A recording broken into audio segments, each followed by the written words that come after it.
Perfect. We are starting to record.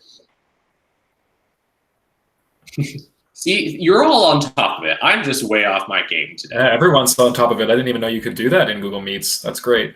Oh yeah, oh yeah. And it's great because we have done it many times. So thank you, Hussam. Thank you, Sarah, for remembering that is something we do. Yeah. But so in your resume, the very top part is your name. And it must be your full name and the name you want to be called by the company. When you fill out your paperwork to be hired, good morning, Shahad. When you fill out the paperwork to actually accept the job, that's when you will put your legal name.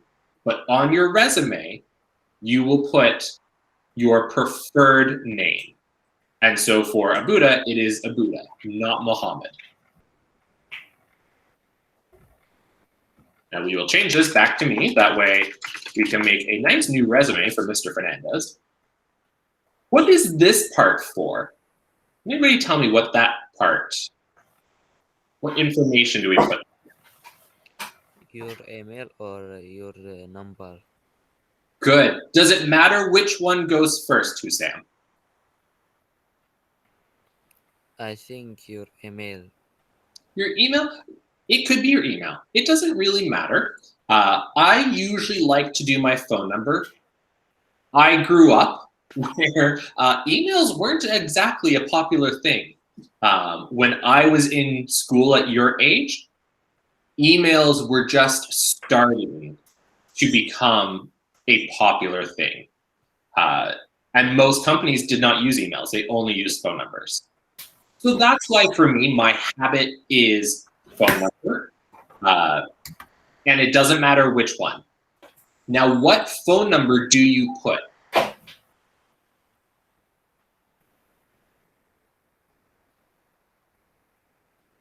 Do I put AJ's phone number if it's my resume? Your phone number, good. Do any of you have a cell phone number and a phone number for your home?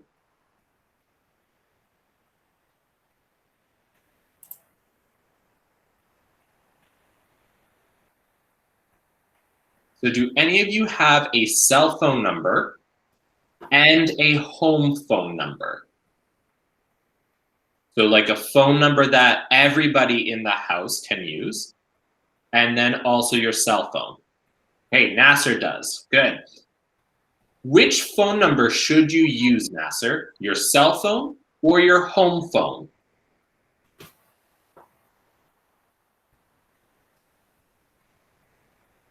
Your own. It's whichever number you will answer.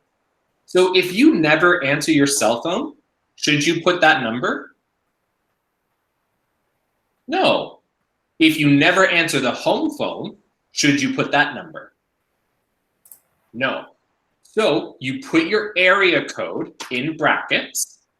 613 is my area code.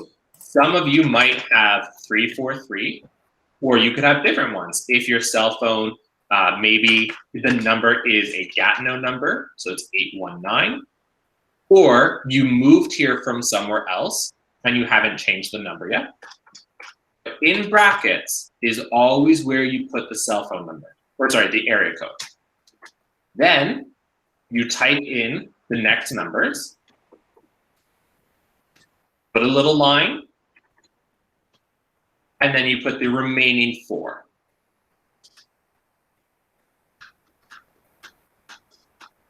Why am I putting lines like that?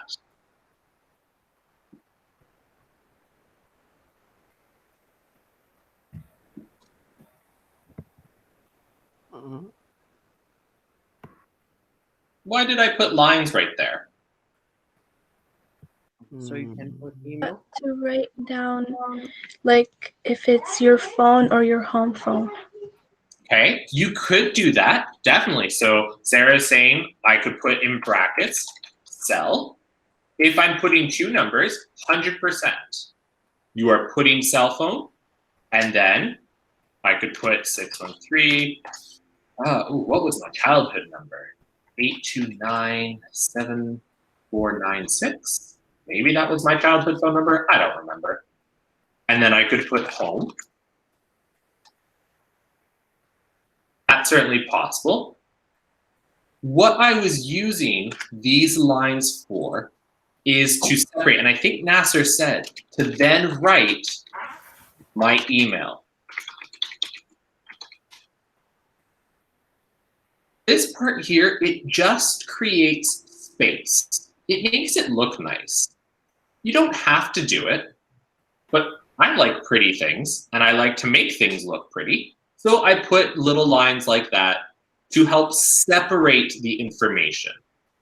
That way, when the person is looking at it, it's not all smushed together, because when they're looking at the resume, they want to find that information fast.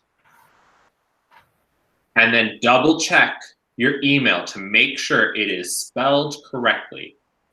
Any spelling errors, and that resume goes in the garbage.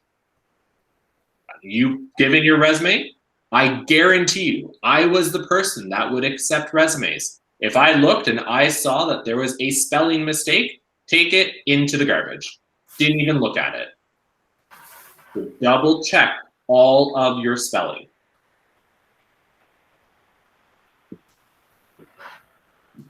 What does objective mean?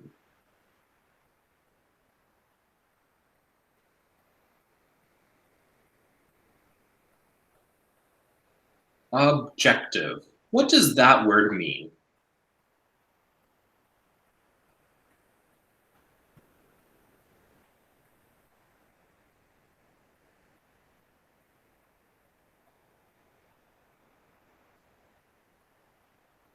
Feel like a couple of you are probably translating it, which is fantastic. That's exactly what you should be doing.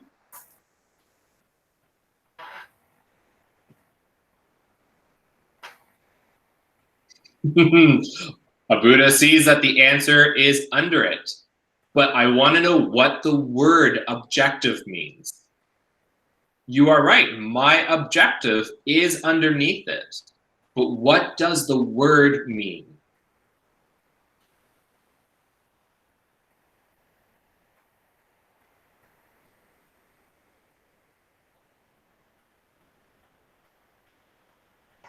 Does it mean what you're looking for and what you want to do? Exactly. And so when I put my finger on my nose, in English, that means on the nose. Exactly right. Good job, Sarah. Your objective is your goal, what you want to do. And so what is my objective? Pretend I'm 16 years old. What do I want to do?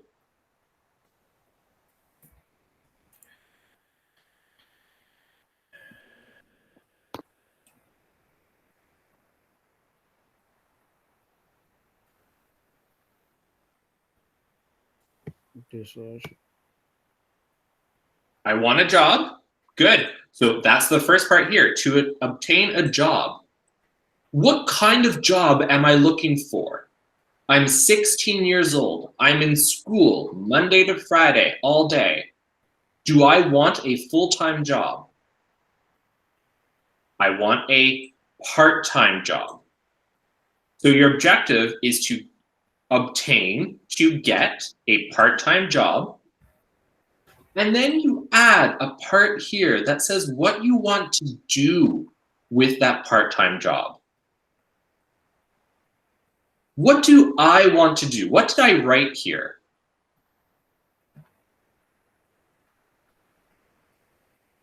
Okay, do not write money.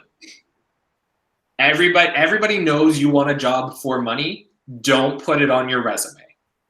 It just looks bad, and everybody knows that's why you're looking for a job. If you write that you only want a job for money, the people who will hire you will just say, oh, they don't want to work here to help us and help our company, our community. They'll just say, oh, all they want is money.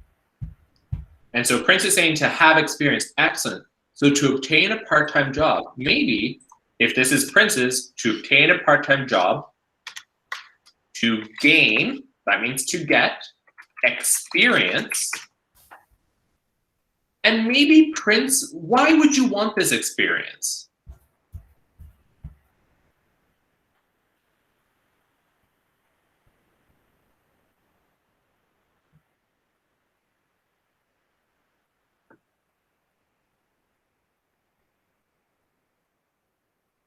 What would you use the experience for? To help in the future. Good, and maybe for the future. To gain experience. To help. To help how? To help grow in the future. Something along that lines. You want to make it sound nice without being too specific. So I always write where I can develop skills that benefit in the long term.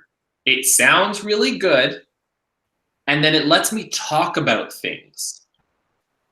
In here, this part here, this invites, it encourages somebody to ask, oh, Prince, what do you want to do in the future?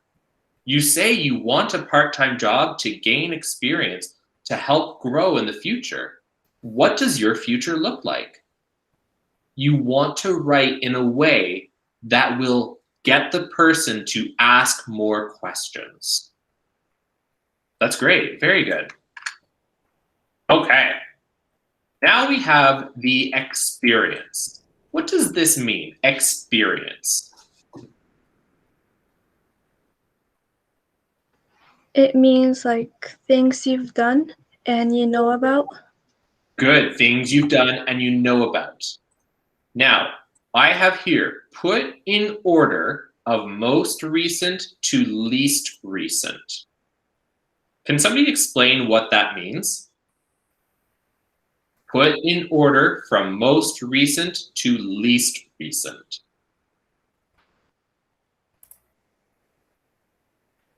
What does that mean?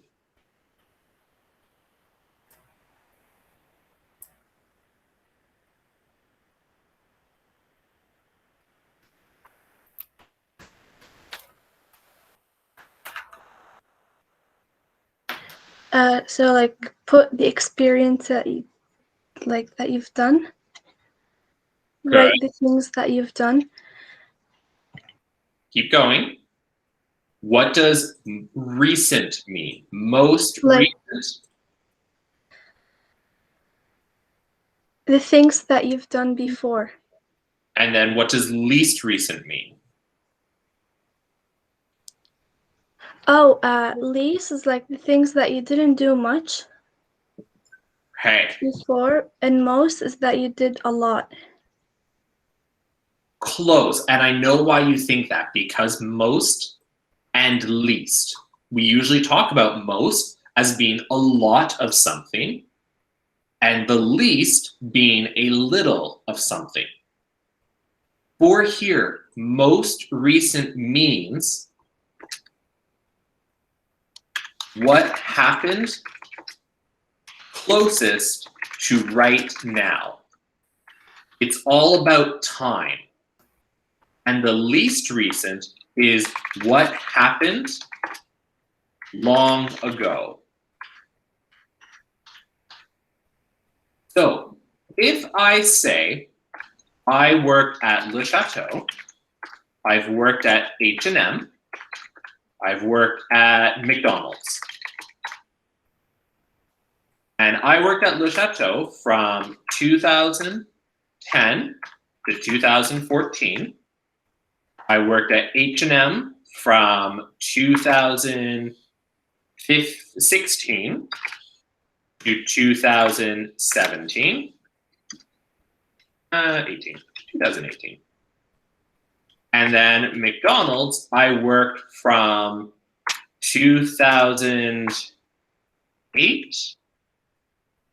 7 to 2008. Which one is the least recent? Oh, H&M.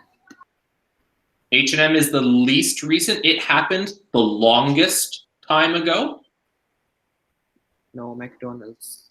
Good. McDonald's. Excellent. Which one Good. is the second least recent?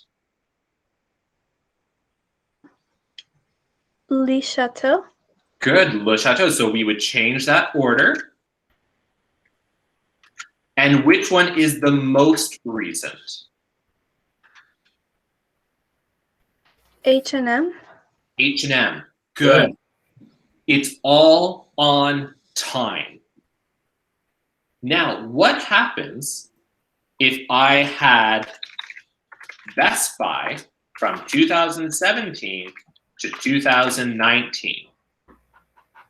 These two overlap. Which one is most recent and which one is least recent? Best Buy. Is which one?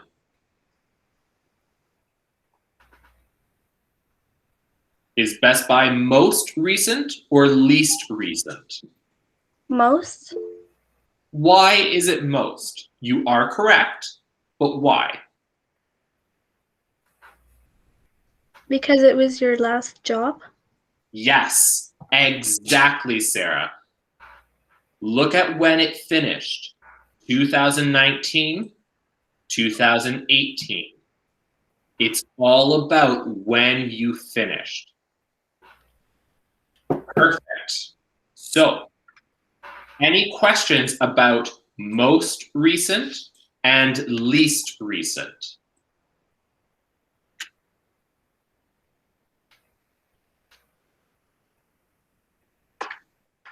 All right.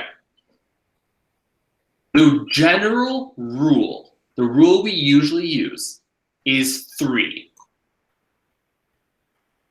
No more, no less.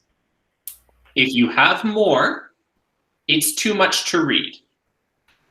And if you have less, it's like, ooh, they're missing some stuff. Now, what happens if a 15-year-old applies for a job? Are they going to have 3 jobs in their history? No. No. So what kind of experience can we include? Volunteer. Love it. We can include volunteer. What else could we include?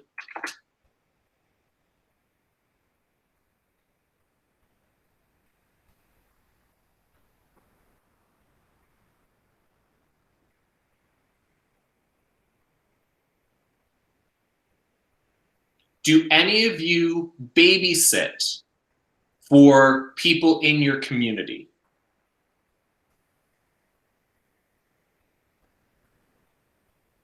So do any of you watch the children of your family's friends or of your neighbors?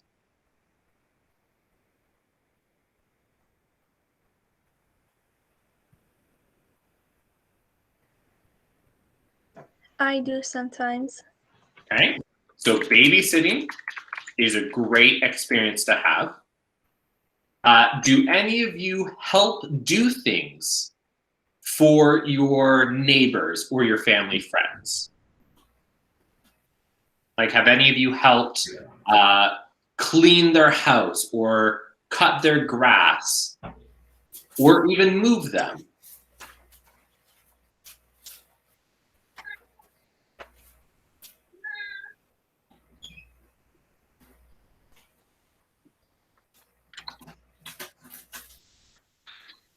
Helping in your community.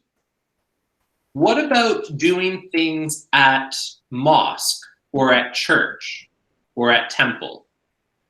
Are there jobs or things that you can do there?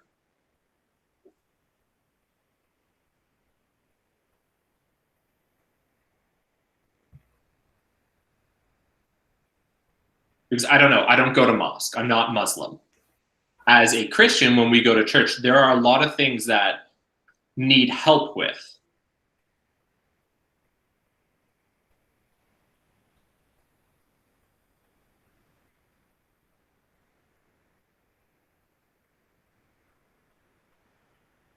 To clean the mosque, that's a great thing that you could put on your resume. Clean the mosque. What about at school? What are some things that you have done at school that have taken a lot of work?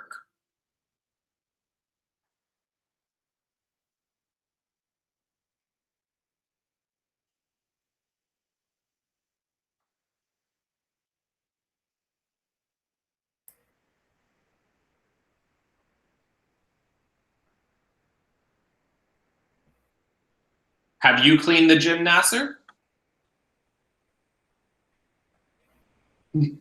No. But there, for some of you, you have been, okay, helping other students.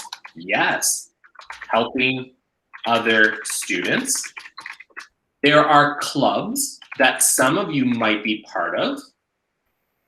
So there's Key Club, there's Student Council, Black Youth Diversity Group, there's a lot of different, there's Gardening Club. All those things are things you can put on your resume. Also, when you're this age, you can talk about doing big school projects. Have you done any bigger class projects, like a big assignment that took you, 1 or 2 or 3 weeks and had a lot of work go into it?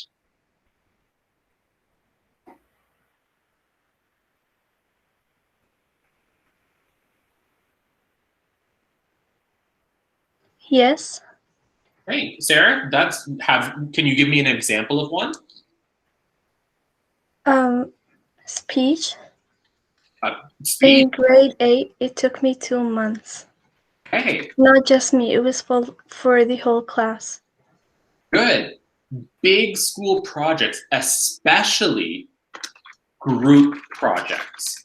If you can talk about a bigger group project where you have to work with a couple of students to make one assignment, employers will love to see that.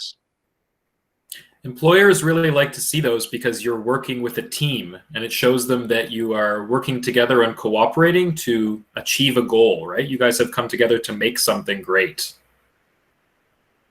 So these are all, and it's not the only things, but these are a lot of examples. Sports.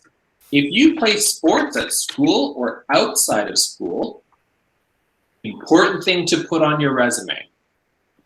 Employers also love to see that you participate in sports because, as Mr. Fawcett said, you work with others. You're achieving one big thing. If you've ever done plays or acted in theater, those are things that employers would like to see. Anything that involves group work. Cross country, yeah, Sarah. Even though cross country is independent running, you're still part of a team. You train together. You go to meets together. You cheer for each other. Those are all great things that can be experiences. So we have a lot of examples here.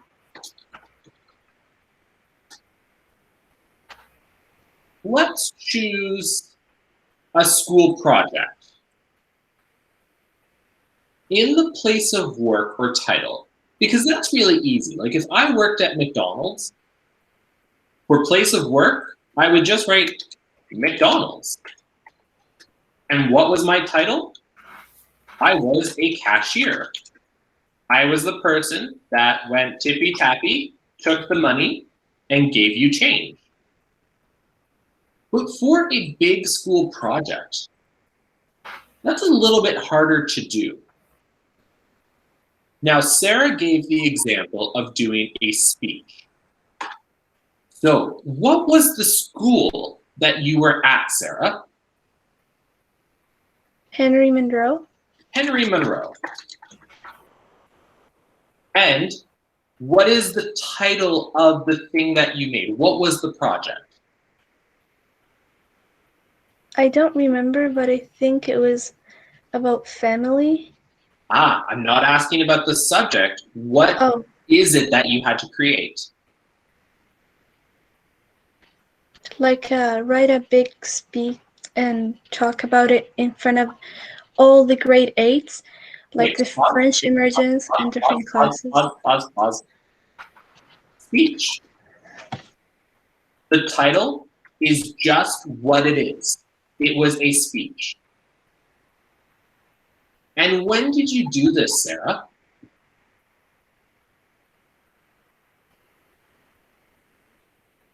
I don't remember. Was it last school year? I think January.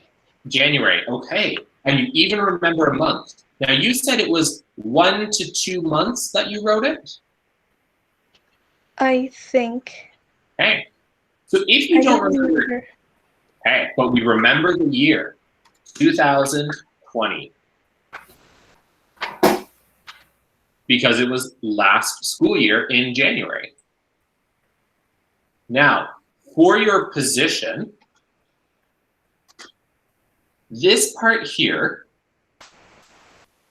it's a little bit complicated. If you have like a cashier, instead of putting it in the title, you can always just put it in the position, cashier. For here, you gave a speech. So your position would be student led or student created project. You are the student and you created a project. Now, what are some of the things you had to do, Sarah?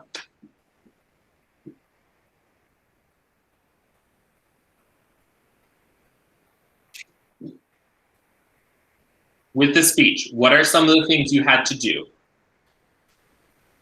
Talk about the topic that you want. Okay. Now, did you just talk with your friends or? Not really, because each student had to write their own speech, but the teacher said that they can talk if they need some help. Okay. They can talk to each other.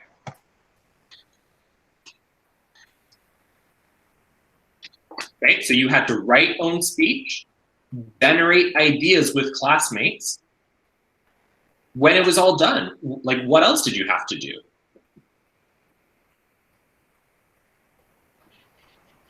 We had to like read it in front of the class. Did you read it or did you memorize it? Oh, we have to memorize it, but if we forget, we can look at the paper. Hey, They're good. like cue cards. Good. Memorize the speech. And then you perform the speech in front of who? Who was watching you as you gave your speech? Your classmates?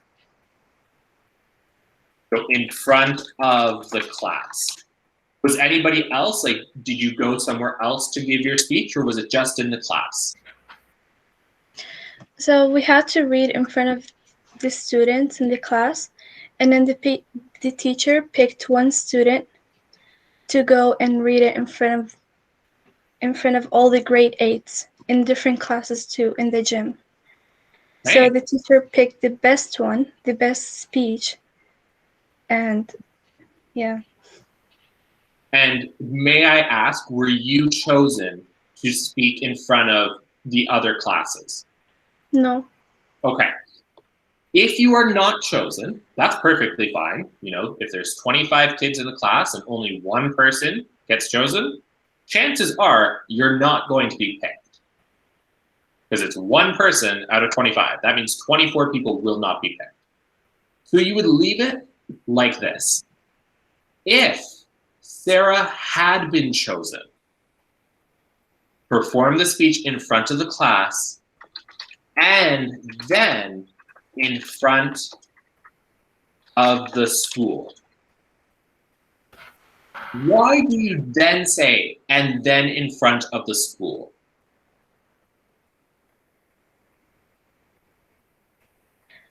So they could pick, because from every class, they had to pick one student. Mm-hmm. And then But They why were about putting this in your responsibilities and then in front of the school?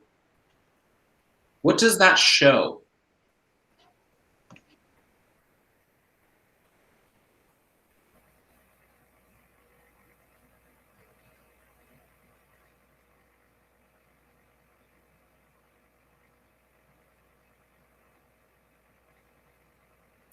What does that tell the employer that you were able to do?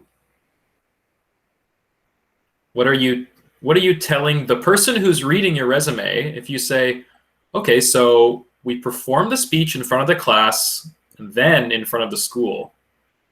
What does that show the employer?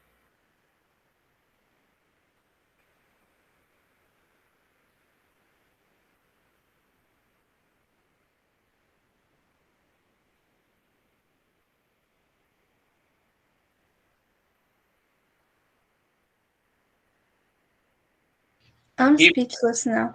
you're speechless now.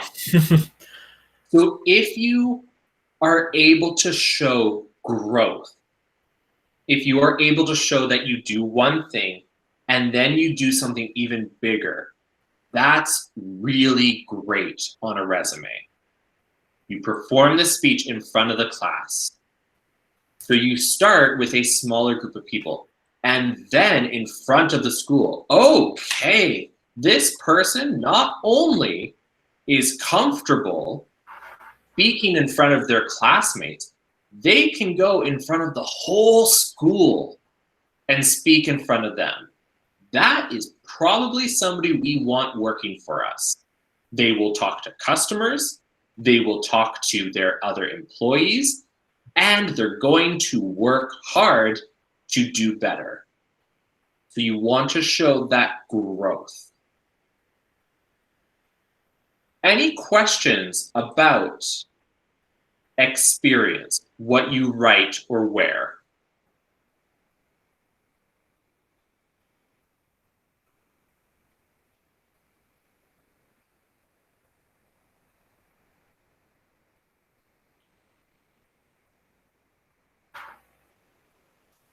I will take the silence as a no. Okay. We then have skills. People struggle with this a lot. And now you can use, you can go onto Zello and you can do some skills matching questions. And that will help you really understand what skills you have. If you can think of your own skills, by all means. A skill is something that you practice and get better at. If this person is talking about the fact they did a speech, what skill is that? Or what skills go into giving a speech in front of people?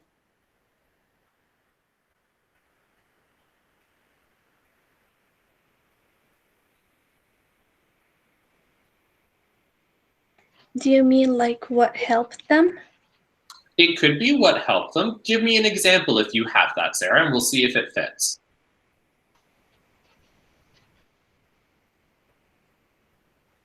Feel more brave and not nervous? Hey, not quite the skill that I'm meaning. If you're giving a speech and you talk like this and you're looking away, What were you actually doing really well? What did you show the school that you were doing very well? What were you doing really well that everyone saw?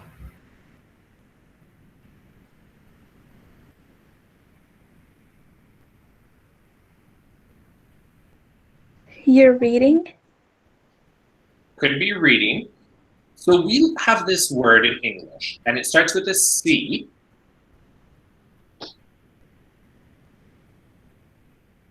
Look at that. The computer is already telling me what the word is supposed to be. Love it. Communication. Now, in your skills, you want to use adjectives. If you are good at doing something, if you are able to communicate well, you are an effective communicator. Prince in the chat says concentration, focus. Okay, so a skill would be, how do we phrase this?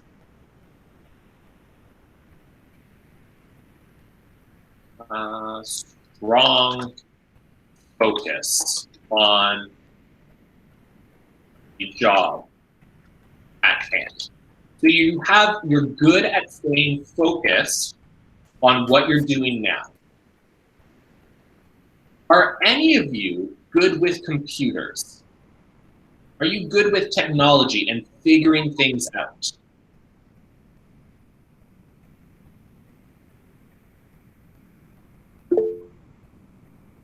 Yeah. So you could say you are comfortable using new technology. That's a skill. I love my mom to bits and pieces. I think she is a wonderful lady. She is not good with new technology. Not good at all. She would not put that on her resume because somebody would say, oh, can you do this? And she'd be like, I don't know what I'm supposed to do. That is a skill to be comfortable with using new technology. If you have a skill around a language, who speaks and understands another language? Now, we are in an English as a second language class, so everybody should be saying me. All of you speak and understand at least one other language.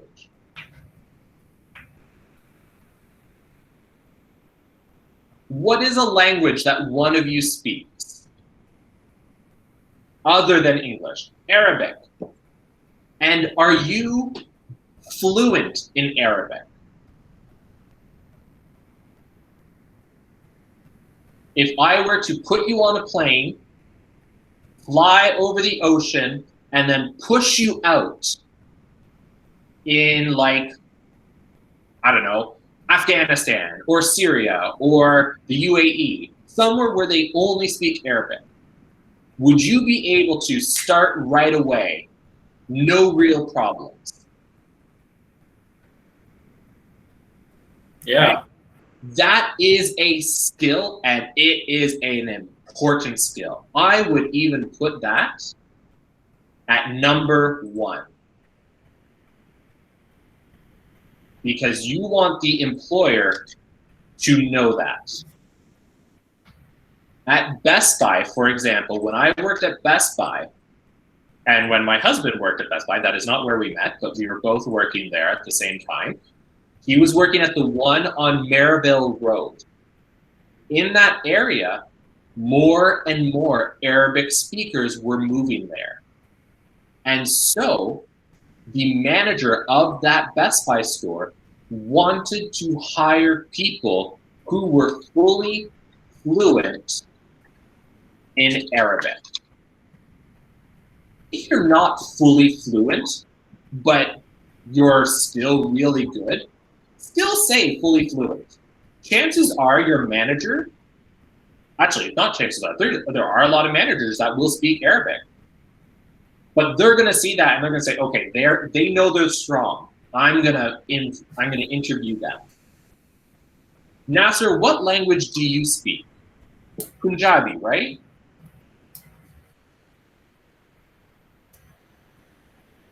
Not Punjabi. What language is your first language? Urdu. Right? Urdu. Always mess that up. So, are you 100% comfortable in Urdu? Yes, fully fluent in Urdu. Are there any other languages, Nasser, that you are comfortable in? Or is Urdu the only one? Just Urdu. Okay. Let's say Sarah is comfortable in Arabic. What languages are really close to Arabic that if you hear them or read them, you would still understand? Okay, English is not close to Arabic. Farsi, yeah, Farsi is close to Arabic. There's some differences in it, but people who are fluent in Arabic can oftentimes read and understand Farsi and Urdu as well. Okay, so Farsi and Urdu. Sorry, Prince? Japanese. I just can't hear you. Japanese language. Japanese? Mm. You want to write it in the chat? Sarah, if you can't speak Farsi, you wouldn't write fully fluent in Farsi, but you could say you could speak, or you could say you could maybe read Farsi or write Farsi, but if you can't speak it, then you won't put it under fully fluent. Or you could always say comfortable with. This is a really great way of saying comfortable with. It's a really kind of, we call it an umbrella term. It catches a lot of things. This way, you could speak one language and read another language, but you're still comfortable with both. But sell the language part.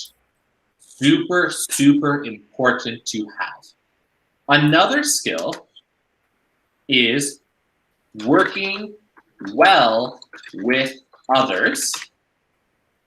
That is a skill. There are many, many people in the world who do not work well with others. And companies want to know if you do work well with them. Another skill would be punctual. I know it's weird, but being on time. So punctual with deadlines. That means you hand things in on time. You meet your deadlines. You show up to work on time. The number of people that go to work and arrive late, oh mon Dieu, it is awful. And if you are one of those people that arrives on time every time, you will be well liked. And for a job, on time means you're actually early.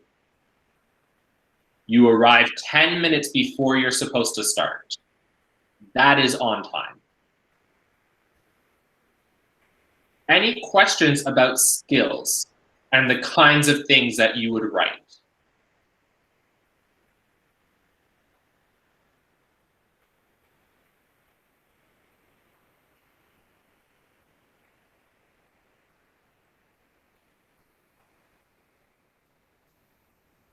I will take your silence. It's not super hard, Nasser, not at all, especially if you go for the jobs that are best for your age group.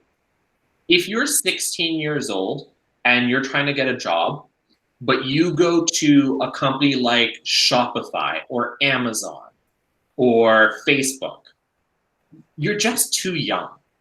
You're not going to get a job there. But if you go to a job like Walmart or H&M or McDonald's or Tim Hortons, those places, they need people that are 16, 17 years old. And they know most people who start a job at 15, 16, or 17, you're not going to stay there forever. It's actually good if you don't stay there forever. It helps you make more money. Yeah, your friend is 15 and works at Tim Hortons. Tim Hortons is one of the best places to start your job. When I was working, and if I looked at resumes, if I saw somebody had Tim Hortons or McDonald's, I was interested in them. Because Tim Hortons and McDonald's are two of the hardest jobs out there. They are very, very fast, you need to work really quickly, you need to know things, and you have to work well with others. And if you were at one of those jobs for about a year, I was going to give you an interview. Because that meant you could do a hard job and do it well for a good long time. And then that lets you get a job somewhere that you might like more. If you, like for me, I always wanted to work in a clothing store. I loved clothes. But I started working at fast food because clothing stores, they don't hire people right away. Prince, you are a manager at Tim Hortons? That's a hard job.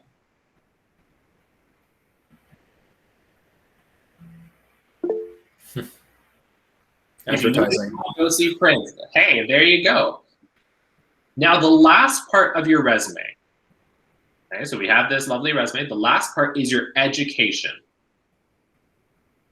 You only put your most recent school.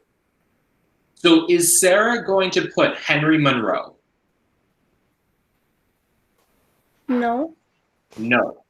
You will put Gloucester, and you don't write GHS. You write the full name, Gloucester High School. And when did you start, Sarah? September 2020.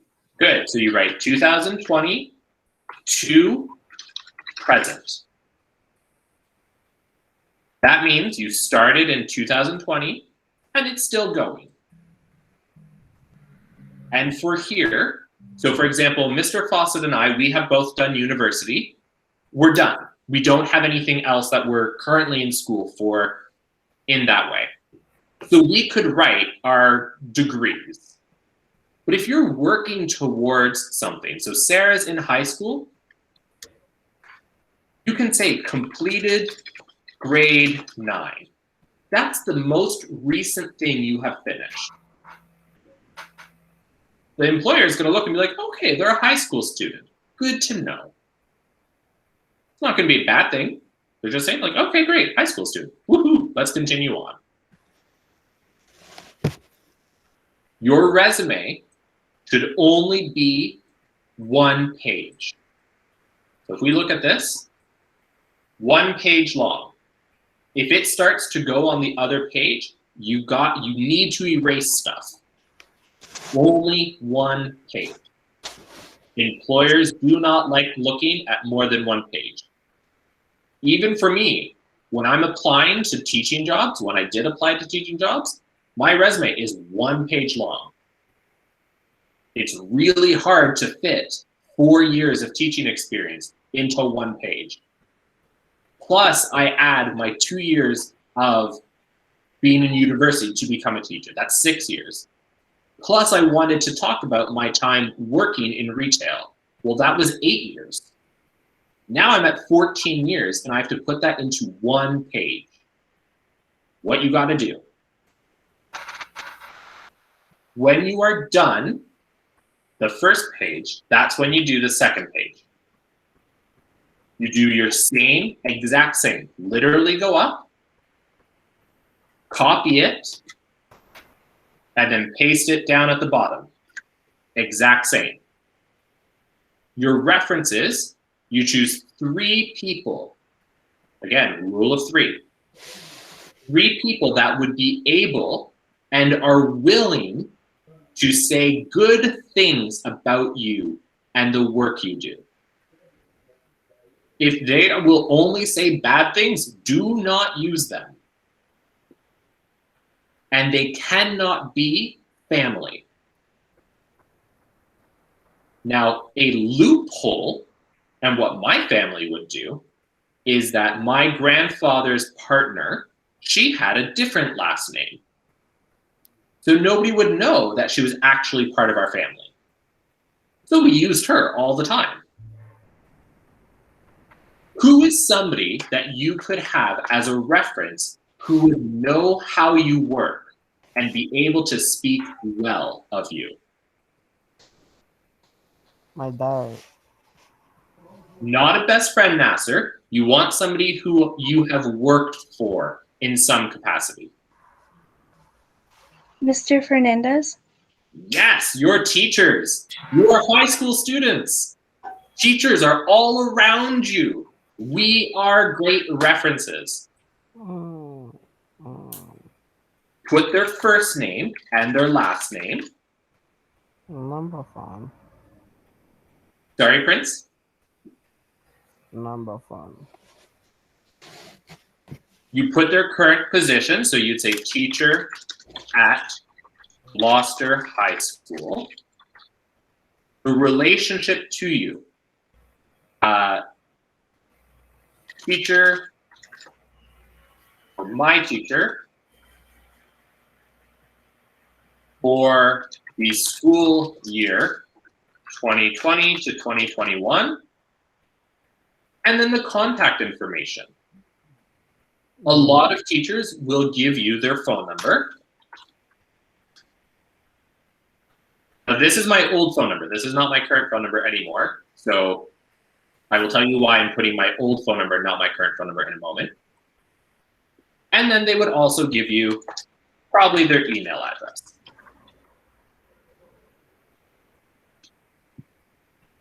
With your references, you need 3, and you must get their permission.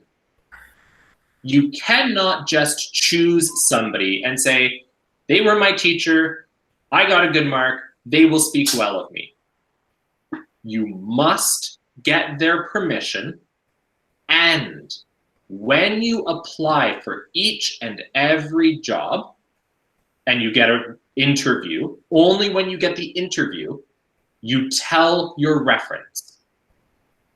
So if Nasser goes to Saint Laurent Shopping Center and applies at 100 stores, and he gets an interview at 3 of them, he needs to tell me he has 3 interviews, and he tells me which stores he has interviews for. The references will almost always be asked. Did the person ask you to be a reference? Did you know they were applying to this job? When Miss Bella Savicius, when she applied to become a supply teacher for our school board, I was her reference. And in the thing that asked me to fill out her information, it said, did she ask you to be a reference?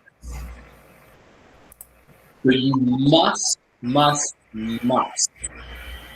ask the person to be your reference and tell them if you are getting an interview. Any questions about this?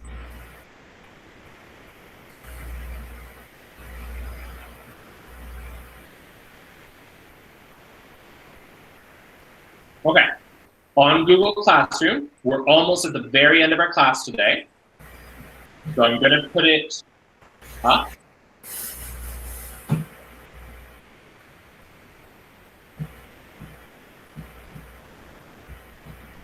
What you will do tomorrow, you can do it tonight if you want, and then you can finish it in tomorrow during class.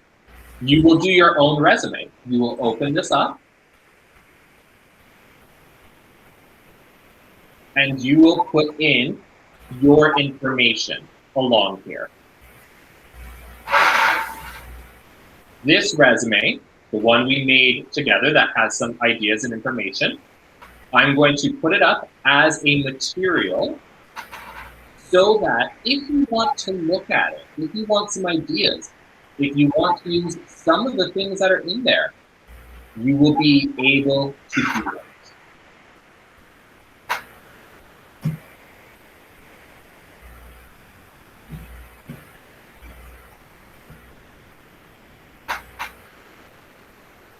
That's the goal, Nasser. That is the goal, Nasser, yes.